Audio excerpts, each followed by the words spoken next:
In this video, I will show you how to enable voice navigation in Google Maps. So simply open up Google Maps. Now in the top right corner in this Google search bar, you can see this profile icon. Click on it. Now scroll down below, then click on settings. Click on navigation. Here you can see sound and voice.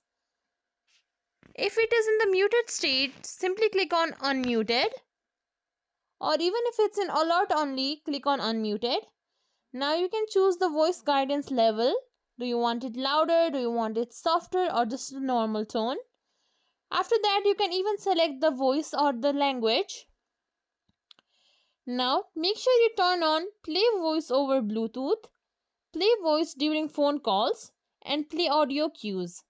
Once you do that, your voice navigation will turn on. If you think this video was helpful, please like, share, subscribe to our channel, and thank you for watching.